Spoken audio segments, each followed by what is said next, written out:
오늘 7강 강의입니다. 평면 채우기를 들어가는데요. 부제는 테셀레이션. 우리가 많이 부르고 있는 테셀레이션입니다. 그래서 이거에 대한 정의를 좀 내리고 이 테셀레이션을 어떻게 초등학교에서 CT와 스팀 교육으로 활용할지 그거에 대한 구체적인 안을 내놓도록 하겠습니다. 먼저 우리가 이제 추구하는 것은 항상 Computational Thinking Education입니다. 여기서 이제 그 어떤 패턴 같은 것들을 어떻게 도형 채우기지만 어떻게 패턴을 인식하고 그것을 활용해 왔는가를 자세히 알아보도록 하는 시간입니다. 물론 핵심은 오늘 테셀레이션을 가지고 하지만 이것 역시 인간 지능에 관련된 얘기고요. 인간 지능에 관련된 얘기라고 하는 입장에서 Computational Thinking Education, CT라고 하는 것은 CT 교육은 형식화, 추상화하는 문제와 관련된 인간의 사고 과정입니다. 그래서 테셀레이션을 통해서 우리가 이것을 알아보도록 하겠습니다. 물론 이제 제가 계속해서 이것은 동일한 화면을 띄우고 있고요.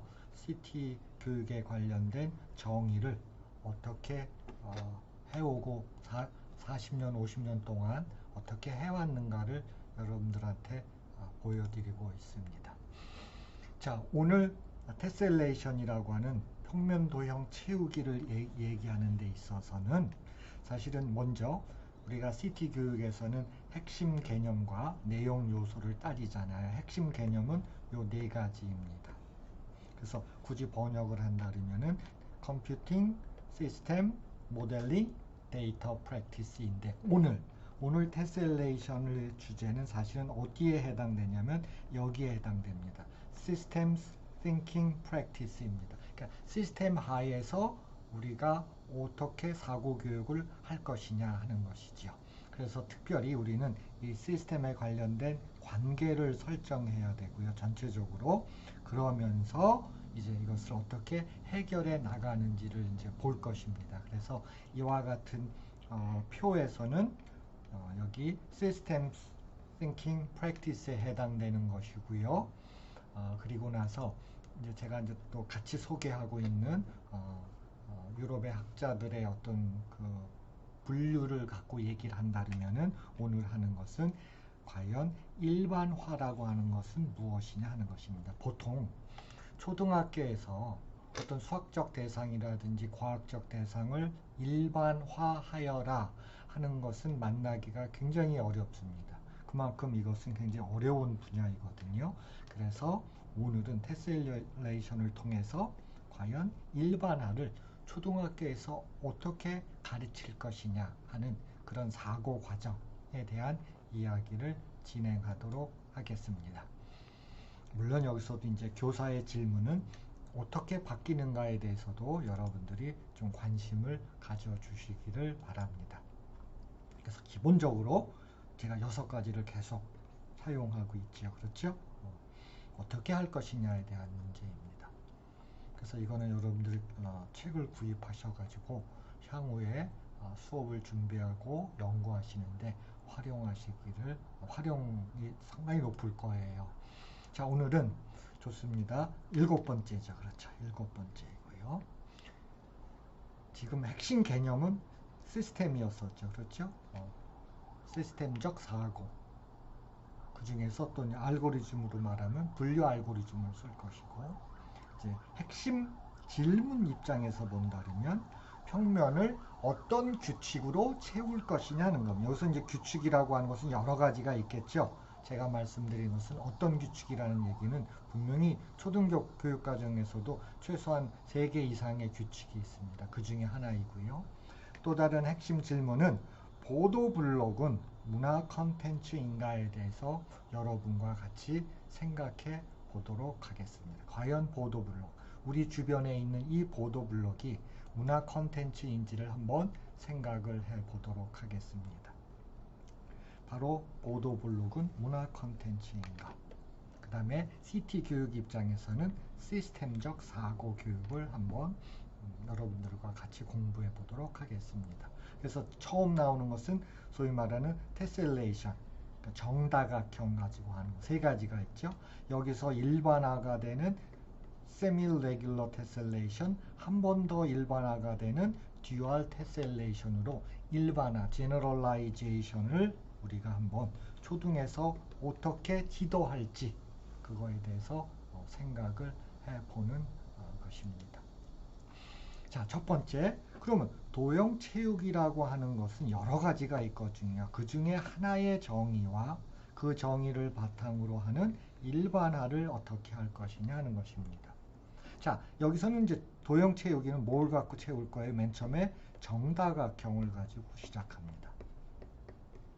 정다각형이에요. 그래서 정다각형으로 평면을 채워보자. 경우의 수가 몇 가지가 있을까? 그러면 이제 다음 페이지에서 금방 볼 수가 있지만 이거는 이제 학생들을 지도하는데 아무런 문제가 없습니다. 내용적으로 보면은 난이도가 쉽지요. 왜냐하면 360도를 가지고 우리가 얘기를 하는 것이잖아요. 그래서 정삼각형으로 채우는 경우, 정육각형으로 채우는 경우, 그리고 정사각형으로 채우는 바로 세 가지가 존재한다는 것을 우리가 학생들이 충분히 인지할 수 있고 여러분들도 그렇게 좀 증명 차원에서의 지도가 가능한 거죠. 그래서 이렇게 그와 같은 도형을 가지고 이제 평면 채우기가 이루어지는 겁니다. 우리는 이제 이거를 보도블록이라고 얘기를 하는데 보통 우리나라에서는 이건 우리나라 보도블록이 있고요. 그렇게 많지는 않습니다만 상당 부분 많은 것들은 정사각형 보도블록을 사용하고 있지요. 그래서 일단 학생들은 정다각형을 가지고 어떠한 조건, 평면을 채우자라는 조건, 360도 이 조건 하에서 세 가지를 잡아낼 수가 있는 것입니다. 그렇게 분류를 하는 것이죠. 그렇죠? 자, 그러면 이와 같은 작업, 이와 같은 프로세스를 어떻게 일반화할 것이냐라고 하는 것에 여러분들이 이제 상당히 좋은 지도거리가 있는 것, 지도거리가 있는 겁니다. 어떻게 이걸 일반화할 것이냐? 그럼 이건 뭐예요? 도형을 한 가지만 쓴 거잖아요. 그러면 학생들한테 잘 설명을 해서 그러면 도형을 두 가지, 세 가지, 여러 가지를 써서 그런 평면을 채울 수 있는지 한번 해보자 하는 것입니다. 이게 이제 첫 번째 일반화죠. 그래서 여기서 보면 알겠지만 정팔각형은 안 되거든요. 학생들이 이제 이걸 분명히 인식할 것입니다. 정팔각형 갖고는 채울 수가 없어요. 그러면 한 가지만 이용하는 것이 아니라 자, 일반화 방향이 어디로 가요? 한 가지 이상, 두 가지, 세 가지 이렇게 여러 가지를 사용해서 평면을 채울 수 있냐 하는 것입니다. 자, 이것은 이제 증명은 좀 어렵습니다만은 일단 학생들한테 이렇게 8가지가 존재한다는 것을 설명할 수가 있습니다.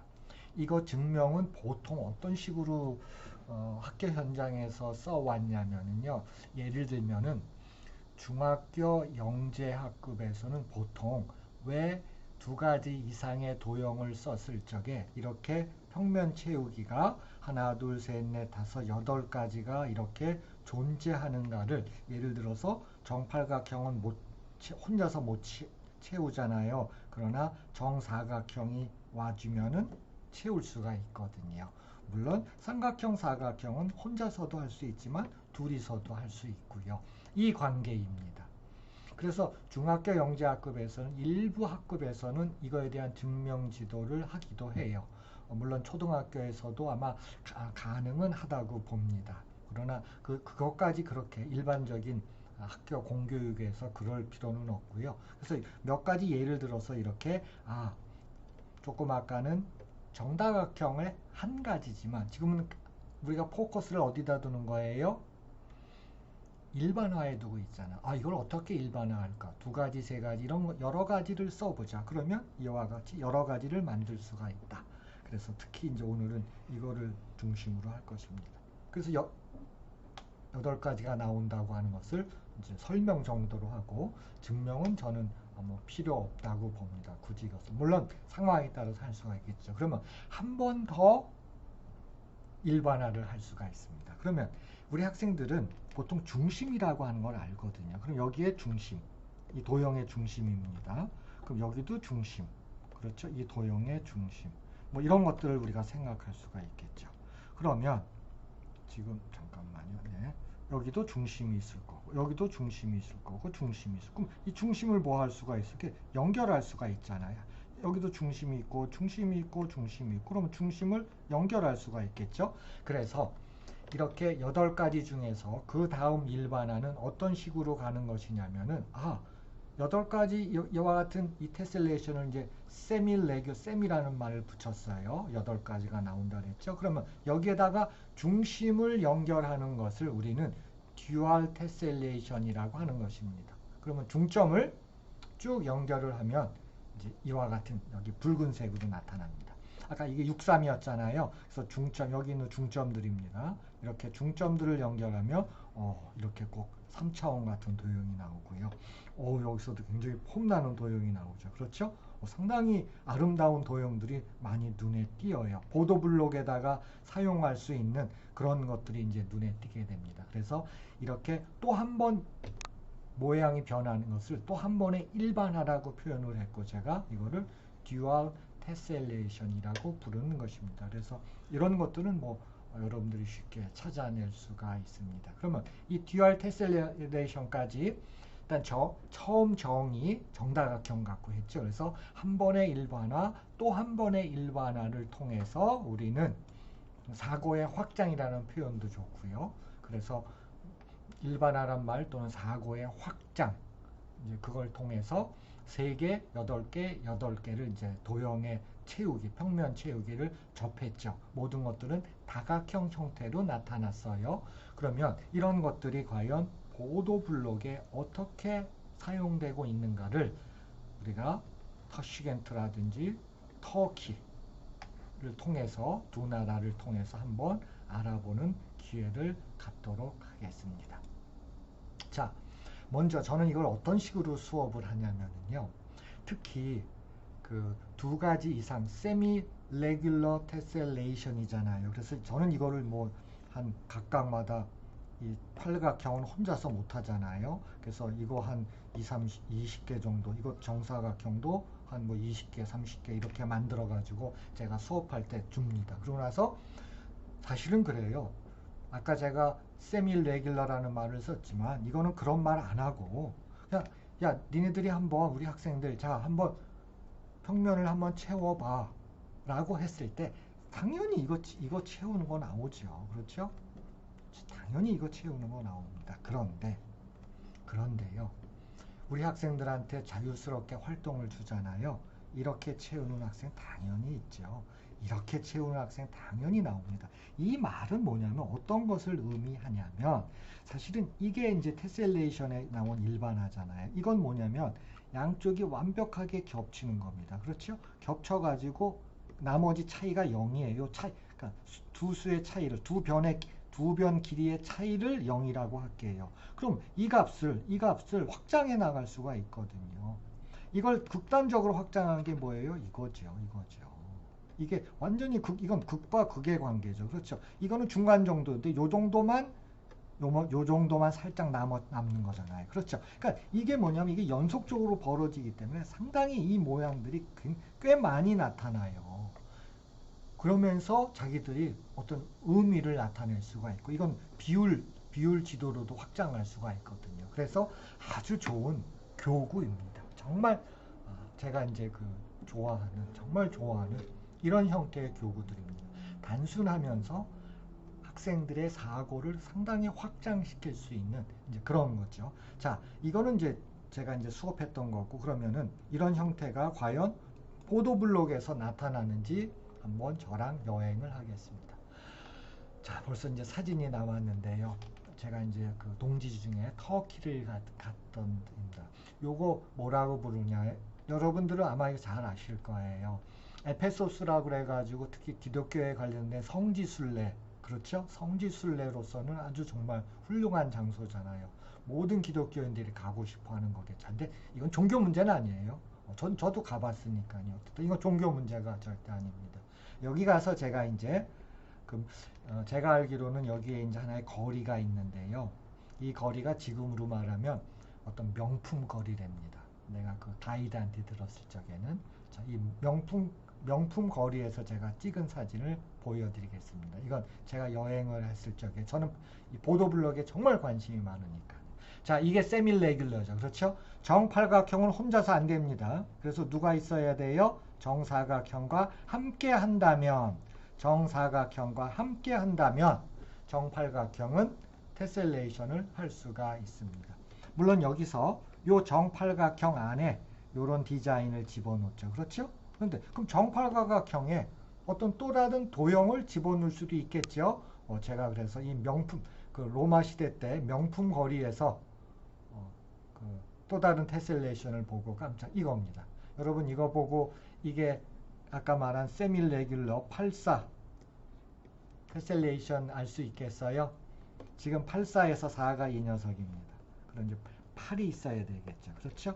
8은 어디서 오는 거겠어요? 눈치채셨죠? 눈치채셨죠? 그렇죠?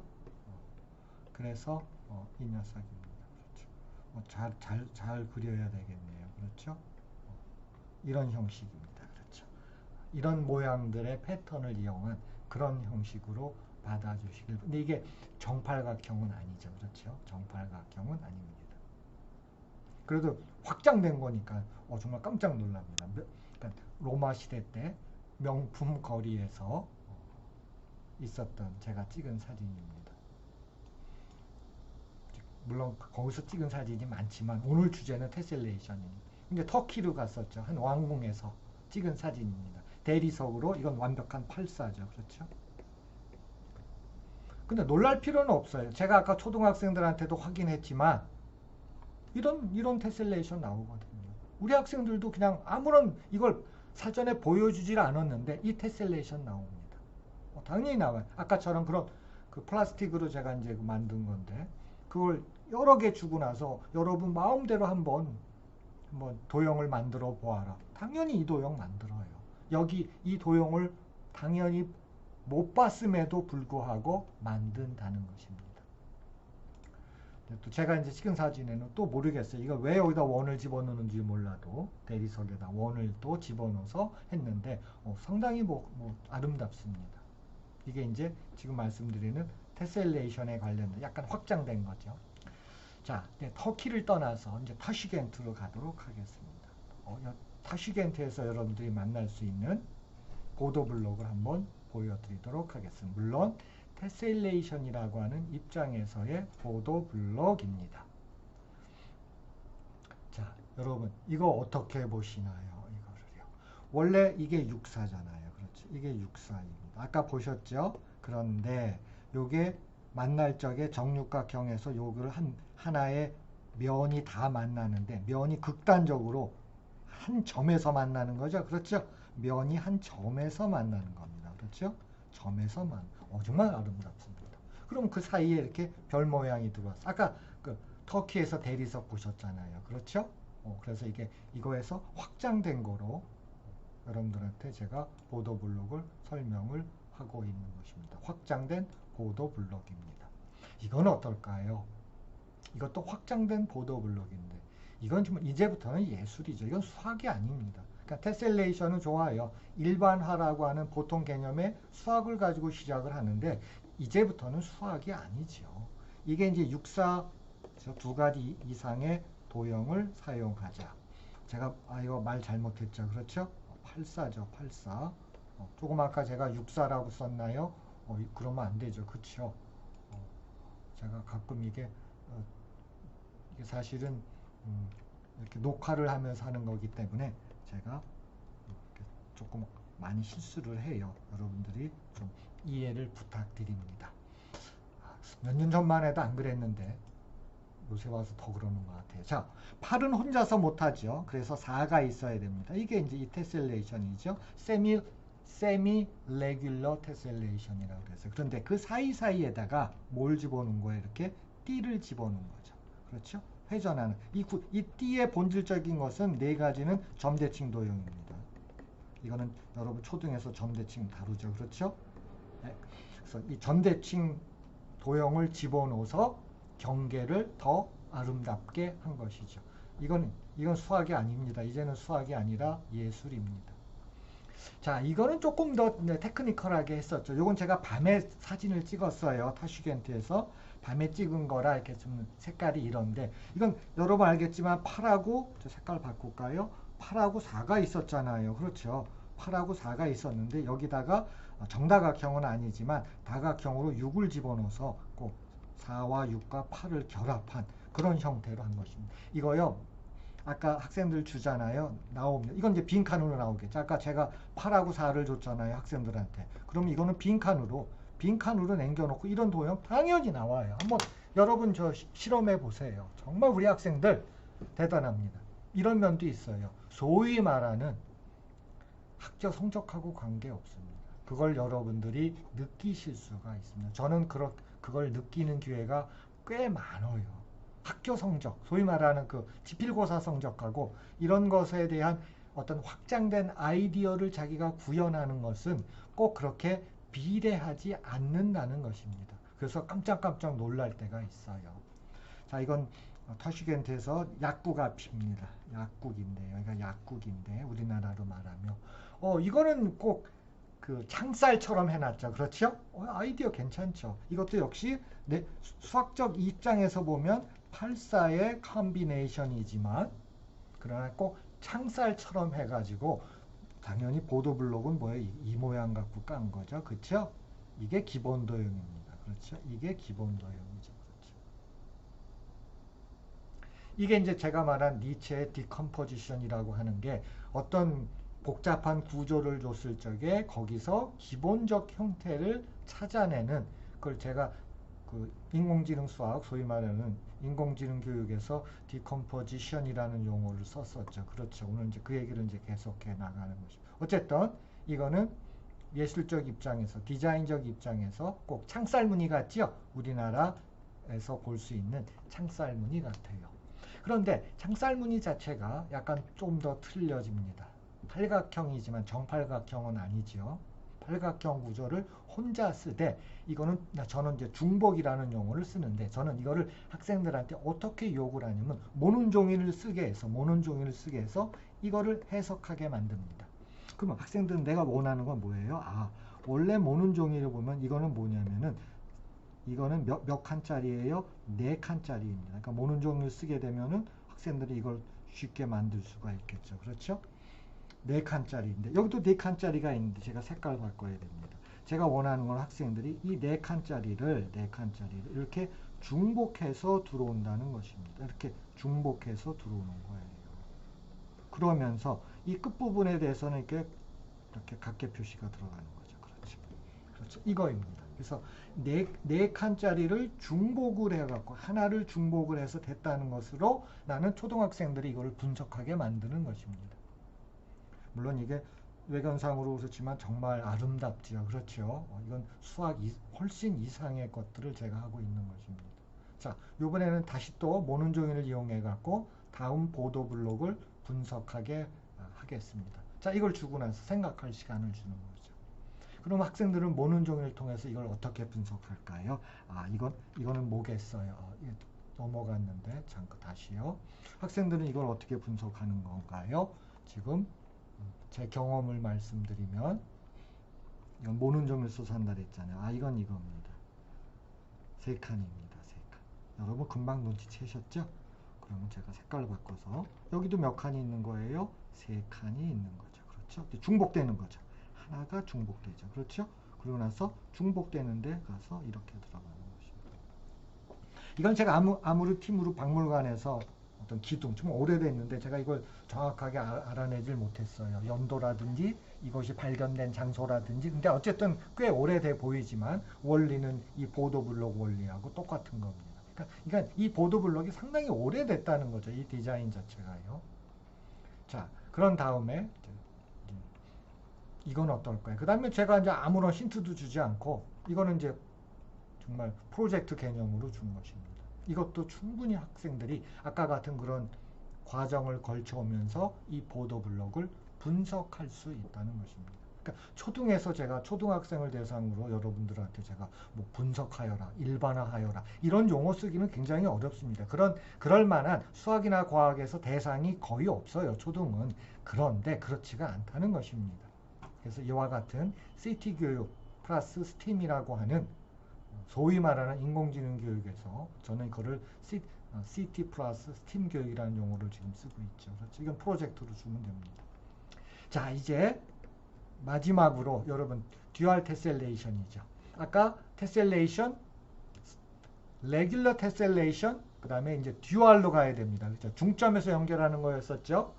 이거 혹시 듀얼 테셀레이션 아닌가요? 여러분 이거 자 이거 어딥니까? 이거 지하철이죠. 저는 이제 지하철을 지금 저기 송도에서 지하철 타고 다녀요.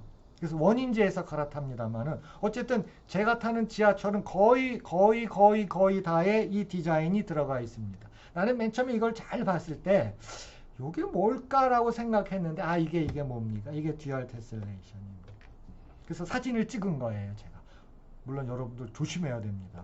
지하철에서 사진 찍을 때는 굉장히 조심해야 돼요. 주변에 사람 없을 때 어쨌든 문을 찍어도 찍어야 됩니다.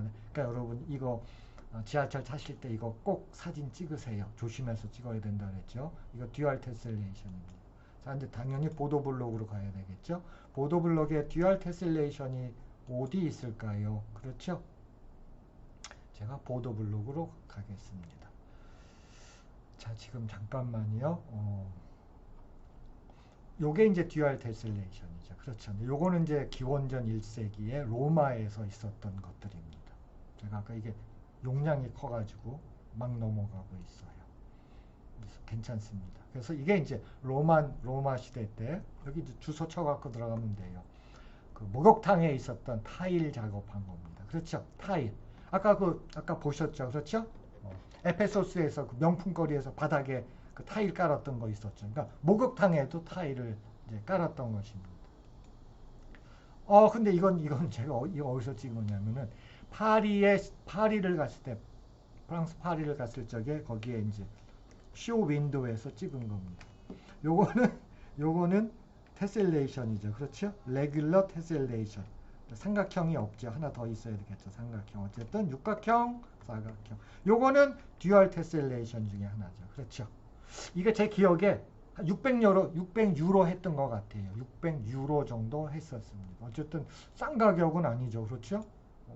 이거 수입해서 오면 엄청 비싸겠죠. 그렇죠? 자, 그러면 제가 이 테셀레이션 중에 듀얼 테셀레이션의 바닥관계 지금 약간 바뀌었어요. 하나가 바뀌었는데 괜찮습니다. 나중에 잠깐만요. 이게 용량이 크다 보니까 이게 이제 바닥에 사실은 이게 이겁니다. 됐습니다. 아까 이게 지금 용량이 크다 보니까 이런 일이 벌어졌는데 이게 듀얼 테셀레이션이죠. 그렇죠, 여러분? 이거 듀얼 테셀레이션이잖아요. 어떨까요? 자, 제가 제 경험을 말씀드릴게요. 제가 뭐 보도블록에 처음 관심이 있는 건 아니었었죠. 그렇죠? 그리고 제가 타슈켄트에서 1년을 산 적이 있어요. 그때 자동차가 없어서 걸어 다녔거든요. 여기를 처음 지나가게 된 것입니다. 그럼 저는 어떻게 했을까요? 여기를 그냥 막 지나갔을까요? 여러분도 마찬가지죠.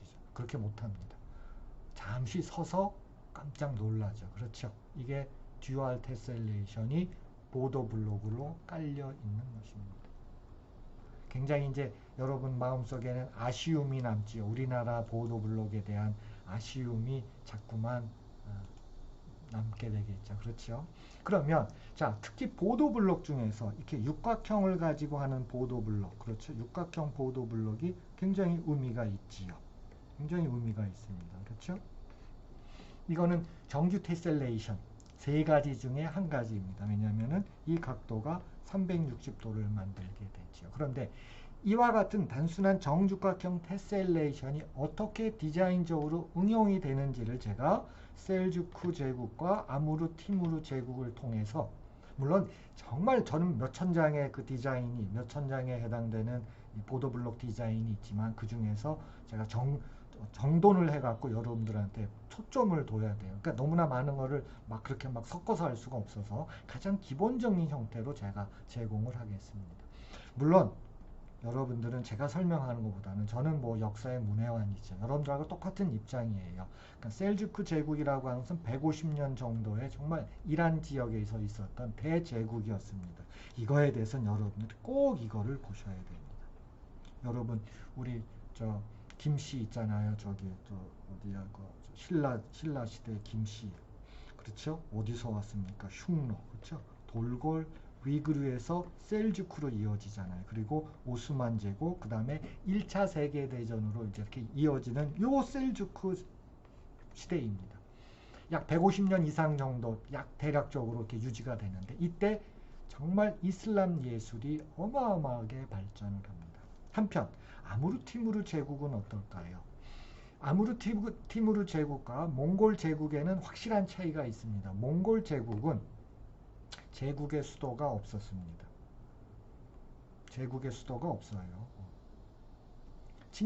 칭기스칸이 가서 그냥 막대기 하나 꽂으면 거기가 제국의 수도입니다. 그러나 아무르티무르는 제국의 수도를 둡니다. 그게 사마르칸트입니다.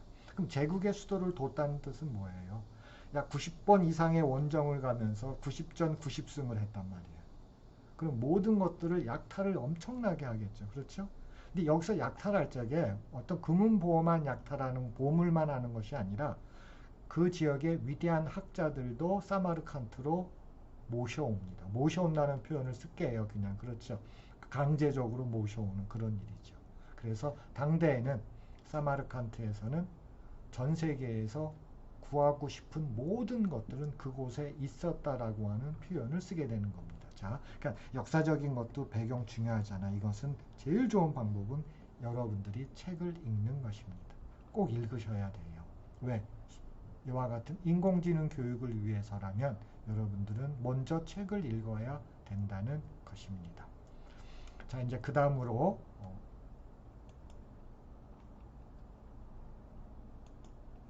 지금 이게 용량이 아주 크기 때문에 지금 좀 화면이 넘어가는 게 좀 매끈하지가 않습니다. 자, 셀주크 시대의 가장 걸작 중에 하나가 바로 카라칸 쌍둥이 탑입니다. 이건 당연히 뭘 갖고 지금 들어가는 거예요, 여러분들. 여러분들 내가 이제 조금 있다가 당연히 저기 여행질이 나오겠죠. 그렇죠. 또 지금과 같은 시대 여행을 못할 때 내가 여기는 난 여기 죽기 전에 꼭 갈 겁니다. 아직 못 가봤는데 이란에 있는 카라칸 쌍둥이 타워입니다. 대략적으로 1067년에 첫 번째가 생기고 두 번째 것은 30년 정도 있다가 1093년 정도에 세우는데 이게 셀주크 150년 역사에 있어서 셀주크 제국 150년 역사에 있어서 가장 아름다운 예술 작품이라는 것입니다. 여기에 이제 제가 이걸 가지고 어떻게 수업을 했을까요? 자, 여기에는 약 30개 정도의 내외의 디자인이 있는데 이게 지금 정육각형 구조를 가지고 제가 하는 겁니다. 전부 다 정육각형에 붙여나가게 하는 거죠. 그렇죠? 자, 이 디자인입니다. 그럼 저는 어떻게 지도를 하냐면 일단 콤파스를 제가 제일 좋아하는 건 자와 콤파스죠. 모는 종이에서 이 육각형 금방 할 수 있습니다. 그런 다음에 이웃한 점들을 하고 그리고 필요한 점들을 하게 됩니다. 이거는 두 가지가 있을 수가 있어요. 여기처럼 할 수 있는 방법이 있고 여기다가 이렇게 거도 됩니다. 또는 이렇게 그으면은 이렇게 돼야 되겠죠. 그렇죠? 이렇게는 이렇게 되겠죠. 그렇죠? 이렇게는 어떻게 되겠어요? 이렇게 되겠죠. 여기는 어떻게 돼요? 이렇게 되겠죠. 그래서 이걸 가지고 제가 잘못했나? 요 하나 더 있어야 되겠죠. 그렇죠? 이걸 가지고 요 노란 거라 그러면 이걸 가지고 그대로 테셀레이션을 붙여넣기를 하면은 뭐가 나오는 거예요? 이 디자인이 나오게 되죠. 자, 여기서 이제 어려운 점은 이거입니다. 그러면 학생들이 전부 다 이거 하나 이걸 다 해야 되느냐? 제일 좋은 방법은 저는 어떻게 했냐면 사전에 이거를 A4 용지에다가 전부 다 여러 개 해가지고 그거를 여러 개를 복사를 해서 준비를 합니다.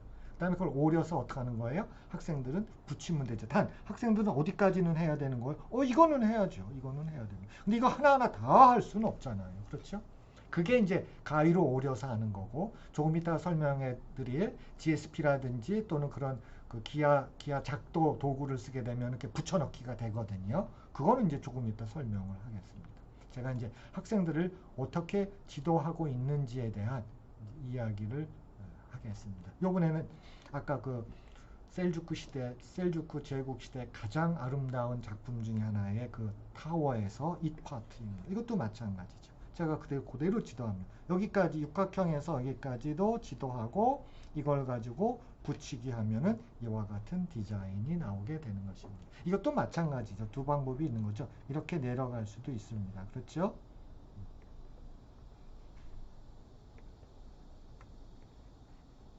그렇죠. 이거죠. 그렇죠? 이렇게 해서 붙여도 됩니다. 두 가지. 그러니까 이건 오리엔테이션, 방향의 문제겠죠. 그렇죠? 그렇게 해서 이제 수업을 하는 거고요. 이것도 마찬가지죠. 이 디자인에 대해서 다시 한번 또 똑같은 입장으로 하고 이거에 대해서 붙이기를 들어가는 거죠. 물론 지금 정육각형 구조를 가지고 계속하고 있는 겁니다. 이거는 이 파트입니다. 이것도 여기까지 학생들이 하고 이거고요. 이제 제가 학생 지도에서 저 학생들이 조금 이제 힘들어하는 파트, 좀 시간이 좀 걸리는 거죠. 그러나 학생들은 굉장히 잘합니다. 그렇죠? 좀 복잡해 보이죠. 그렇죠? 여기까지 와야 되니까요. 이 자체가 복잡하죠. 그러나 괜찮습니다. 오히려 상황에 따라서는 제가 이걸 초등학교 4학년, 5학년한테 투입을 했었는데요. 저희 성인보다 오히려 더 잘합니다.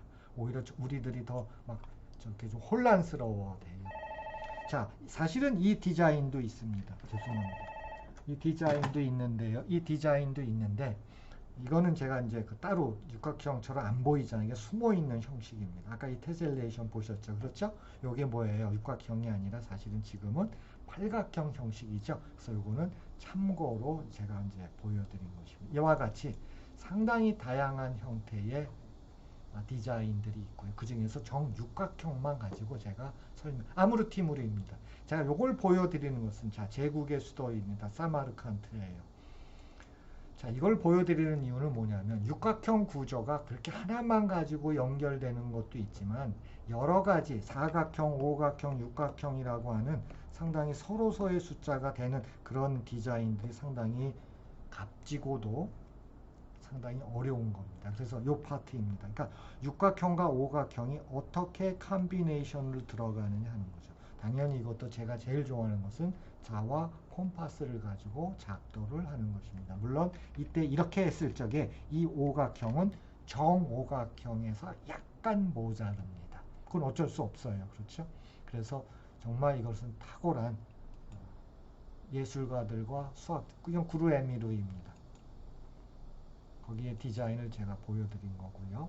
또 하나는 이것도 마찬가지. 이건 오각형, 육각형, 칠각형 구조의 컴비네이션. 이건 굉장히 어려워지는 거죠. 그러니까 한 개의 도형을 가지고 하는 것이 아니라 여러 개의 도형이 이제 접합되는 그런 컴비네이션 구조로 간다는 것은 굉장히 어려운 그런 거죠. 그러니까 그만큼 뭐예요? 발전을 했다는 것입니다. 그러니까 디자인 수준이 발전한 거죠. 요거는 이제 사마르칸트에서의 그 타슈켄트 그 시장 철수 바자르 근처에 있는 데서 제가 찍은 건데요. 참고로 말씀 이거는 오각형, 육각형, 식각형 구조입니다.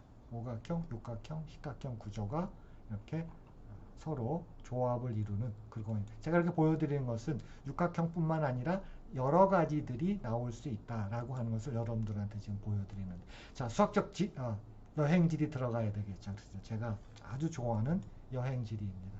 에페수스, 화라칸, 쌍둥이 묘직타, 타시겐트, 사마르칸트. 어떤 스토리를 가지고 오늘 순전히 디자인 중에서도 바닥이죠. 그렇죠? 바닥 디자인입니다. 그걸 가지고 아까 말씀드린 대로 에페소스 꼭 가보셔야 됩니다. 저는 한번 갔다 왔어요. 이건 제가 찍은 사진이고요. 이건 콰라칸 쌍둥이 묘지다. 전 못 갔지만 죽기 전에 꼭 갈 겁니다. 터시겐트. 전 여기서 1년 동안 살았어요. 그래서 정말 아름답습니다. 그래서 이런 것들. 이거는 이제 그 사마르칸트 터시겐트 시내에서 철수 바자르 근처에 있습니다. 그래서 거기서 걸어갈 수 있는 데고요. 근데 그러면 이제 실험실 얘기가 돼야 되겠잖아요. 근데 이게 사실은 파이썬을 썼을 적에 도형을 작도한다고 하는 것은 굉장히 어렵습니다. 굉장히 어려워요. 그래서 이제 그런 경우에 대비해서 물론 수준 높으신 분들은 도형을 작도하시겠지만 그래서 이런 도형 작도에서는 지오지브라나 또는 GSP를 쓰는 것도 나는 아주 괜찮다고 봐요. 또 여기가 갖고 있는 장점은 아까 그랬잖아요. 학생들이 자와 콤파스를 쓰면 한 개는 만들 수 있지만 그거를 10개, 20개 붙여야 되는데 그걸 언제 다 만들어요. 그렇죠? 그러니까 물론 저는 그거를 미리 만들어서 복사를 해갖고 준비해놨다가 이렇게 딱 내줍니다. 그렇죠? 그럼 학생들은 오려서 쓰면 되지만 그래서 학생들은 온라인상으로 했을 적에는 지오지브라 같은 거 또는 GSP를 써가지고 하게 되면은 상당히 효과적으로 보드블록 디자인을 온라인상에서 수업을 할 수가 있다는 것입니다. 그래서 이거는 파이썬은 상당히 어렵기 때문에 대체적으로도 할 수가 있다는 것입니다. 아까 보셨지만 이슬람 아트 디자인은 여러 가지 도형이 겹쳐 들어가는 거 굉장히 어렵거든요. 당연히 여기에는 두 가지 이유가 있습니다. 당시 예술가들은 이슬람 1000년 동안의 예술가들은 사람을 그리거나 동상을 만들거나 동물을 그리거나 동물을 동상을 제작하거나 그걸 못했어요. 왜냐하면 코란에는 그런 하지 말라는 문장은 없었지만 하디스라고 하는 이슬람 지도자들이 만든 것이 있거든요. 거기서 그 문장을 넣어놨습니다. 오직 알라만이 생명 창조를 할 수 있기 때문에 인간들은 사람을 그리거나 동상을 만들거나 동물을 그리거나 동물을 뭐 동상 같은 걸 만들거나 그러지 못하게 했던 거거든요. 그럼 예술가들은 뭐밖에 없어요? 디자인밖에 없죠. 근데 아까 그 디자인이 굉장히 복잡하거든요. 수학자 없이는 안 됩니다. 그래서 당대의 최고 수학자들과 협업을 했던 겁니다. 그 융합을 한 거예요. 융복합 연구를 한 것입니다. 실제. 그래서 예를 들어서 아불 와파는 바그다드에서 당대 최고의 수학자입니다. 오마르 하얌이라고 하는 이 양반 이스파한에서, 아알카시는 사마르칸트에서, 이펜디는 이스탄불에서 예술가들하고 정기적인 회동을 합니다. 그래서 이슬람 천년의 예술은 하나의 이슬람 아트 디자인이 탄생을 하게 됐던 것입니다. 그러니까 수학과 예술가들의 협업이라고 제가 말씀을 드릴 수가 있습니다. 이건 참고적으로 여러분들이 아시길 바랍니다. 또 하나 또 우리가 좀 참고적으로 할 게 있어요. 이거 저희 절에 가면 이거 여러분 이렇게 삼원 들어가 있는 거 있잖아요. 이건 제가 모르기 때문에 여러분들한테 그냥 어떤 흥미로 할게요. 이 삼원기는 사실 유명합니다. 이게 깃발에 들어간 거거든요. 이게 왜 유명하냐면 아무르티무르가 이제 전쟁에 나갈 때 들고 나간 게 이거예요. 그래서 삼원기입니다. 그래서 이제 우즈베키스탄 등에서도 러시아, 소련이죠. 구소련권에서도 저 삼원기가 무슨 의미가 있느냐. 근데 뭐 좀 허황된 얘기들이 많아요. 사실은 어떤 알렉산더가 태어나고 모하메드가 그리고 아무르티무르다 해갖고 허황된 얘기가 많은데 제가 찾은 것 중에서 2016년에 아주 정말 괜찮은 젊은 학자가 약간 여러 가지를 제시한 것도 있었어요. 그 중에는 황소처럼 두 눈에다가 입을 표시했다. 또는 뭐예요? 아시아, 유럽, 아프리카를 의미한다.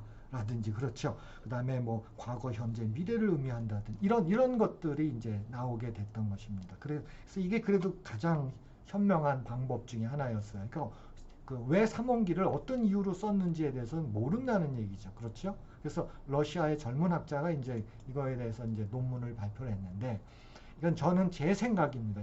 이건 퍼블리시가 된 것도 아니고 이론적으로 어떤 검증을 받은 것도 아니지만 제 판단에는 사실은 거기는 옛날에 페르시아의 통치를 받았고 그 이후에는 알렉산더의 통치를 받거든요. 그래서 그 알렉산더가 사마르칸트에다가 군대를 주둔시킵니다. 상당히 큰 군대를 주둔시켜요. 왜냐하면 인도까지 가기 위해서는 거기가 어떤 역할을 해야 되거든요. 그러면서 퇴각할 적에 대부분은 그쪽에 살게 합니다. 그래서 거기에 이제 외국 유럽 사람들처럼 생긴 우즈베키스탄에 그런 사람들이 있잖아요. 외모가요. 잘생겼잖아요. 자, 어쨌든 그리스에서는요. 정수라고 하는 게 뭐냐면 숫자라고 하는 1, 2, 3. 여러분 3이라고 하는 것은 어떤 생각을 하십니까? 여러분 2 그러면은 어떤 생각을 가져요? 고대 그리스 시대는요. 조약돌이었어요. 정수는 조약돌입니다. 3 그러면은 조약돌 3개예요. 그래서 삼각수, 사각수, 오각수 이런 숫자들이 만들어지는 것입니다. 그냥 5 그러면은 이거를 회상하는 거예요. 5 그러면 여러분들은 조약돌 생각 안 하죠. 오 그러면은 빵이 5개 생각할 수도 있고 시원한 아이스크림이 5개라고 생각할 수도 있어요. 근데 이때는 오는 조약돌 5개입니다. 그런데 이 조약돌이라고 하는 것이 어떤 의미가 있냐면 이때는 피타고라스 시대에는 숫자에는 의미가 있었어요. 그래서 어떤 의미가 있는 거냐면 그래서 이게 이제 고대 그리스의 3 그러면 조약돌 3개예요. 그리고 이 숫자에는 의미가 부여가 됐습니다. 예를 들어서 1이라고 하는 것은 생성을 뜻하는 거고요. 그렇죠? 2라고 하는 것은 여성을 뜻하고 3은 뭐예요? 남성을 뜻합니다. 또는 화합을 뜻해요. 화합. 자, 그래서 다시 한번 제가 플라톤 이야기를 하면은 플라톤이 말하는 여기서 말하는 abstraction, 추상화라고 하는 것을 제가 어떻게 설명했어요? 원이라고 하는 것이 바로 추상화라고 했죠. 그렇죠? 원은 어디서 오는 거예요? 자동차, 바퀴, 그렇죠? 자전거, 바퀴 또는 접시 뭐 이런 거에서 뭐가 오는 거예요? 원이라고 오는 것이고 이 원이 바로 뭐가 되는 거예요? 형상, 이데아라 그랬잖아요. 자, 마찬가지입니다. 숫자라고 하는 게 있어요. 봐요. 이게 2죠. 4는 어떻게 돼요? 조약돌 4개죠. 6은 어떻게 돼요? 조약돌이 몇 개예요? 6개죠. 그렇죠. 그래서 짝수라고 하는 개념이 뭐예요? 이거를 반으로 나눠진다 그런 뜻입니다. 그렇잖아요. 개수가 반으로 나눠지잖아요. 그래서 이게 이제 이쪽 자동차 바퀴라든지 이런 조약돌 4개라든지 이런 것은 감각적 사물입니다. 그럼 이거의 본질이 뭐냐 하는 거예요. 그 본질이 하나는 원이고 또 하나는 뭐가 되는 거예요? 짝수라고 하는 것입니다. 짝수라고 하는 것이에요. 그걸 우리는 이 양반은 플라톤은 정의라고 불렀죠. 그렇죠? definition입니다. 하나의. 그래서 본질적으로 짝수라고 하는 것과 똑같은 부분으로 나누어진다고 하는 것은 같은 개념이고 이쪽을 우리는 뭐라고 부르는 거예요? 형상이라고 부르는 겁니다. 형상이라고 부르고 또는 이데아라고도 말을 하는 것입니다. 그게 우리가 말하는 CT 교육에서 인공지능 교육에서 abstraction이죠. 그래서 이거는 이제 플라톤이 짝수에 대해서 얘기할 적에 바로 플라톤이 갖고 있는 짝수는 뭐예요? 조약돌입니다. 그래서 넘버 3이라고 하는 것은 하모니입니다. 그러니까 5가 당연히 어떻게 되는 거예요? 그렇죠. 5는 뭐예요? 2와 3이 합이니까 남자와 여자의 합이잖아요. 그렇죠? 자, 여기서 3이라고 하는 것은 true 남자 또는 하모니를 뜻하거든요. 그래서 제 생각에 이런 연유에서도 아마 이 3원기를 이 친구는 아마 하모니로 썼을 가능성이 있지 않을까. 이건 뭐 제 개인 생각입니다. 그런데 이거하고는 또 어떤 관계가 있어요? 전 모르겠어요. 이게 어느 게 먼저 들어왔는지, 이게 불교를 통해서 어떻게 이게 먼저 들어왔는지, 그럼 불교에서는 이게 어떤 의미가 있는지, 그거 한번 여러분도 알아보시길 바래요. 저도 그냥 그렇게 생각합니다. 자, 도형체육에서는요, 일반화 지도가 가능한 겁니다. 그렇죠? 일반화 지도. 1단계, 2단계. 오늘 구글 맵을 이용해서 수학적 여행지를 할 수가 있습니다. 그렇죠. 우리한테는 수학이 무기죠. 구글 맵을 통해서 그 지역을 우리가 훨씬 더 흥미롭게 알아볼 수 있다는 것입니다. 지금 여행 못 가잖아요. 그렇죠. 아까처럼 에페소스 못 가잖아요. 그렇죠. 근데 에페소스를 그런 측면에서 우리가 여행을 할 수가 있는 거죠. 그럼 우리의 핵심 질문은 뭡니까? 오늘 얘기의 보도블록은 문화 콘텐츠인가 하는 것입니다.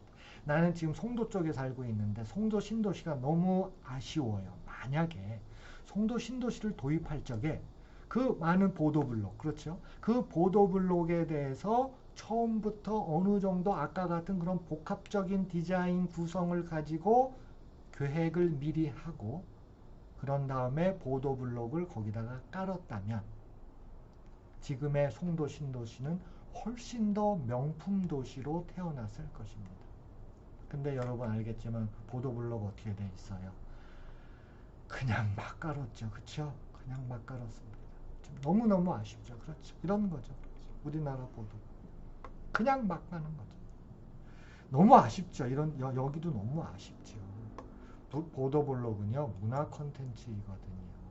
자, 그런데 제가 추가적으로 더 보여줄게요. 제가 이런 사진들이 막 천장, 2천장 있다 그랬잖아요. 그렇죠. 오늘은 그냥 테셀레이션에 한정해서 하는 건데, 제가 질문을 던지듯이 하는 겁니다. 이게 보도블록 문화예요.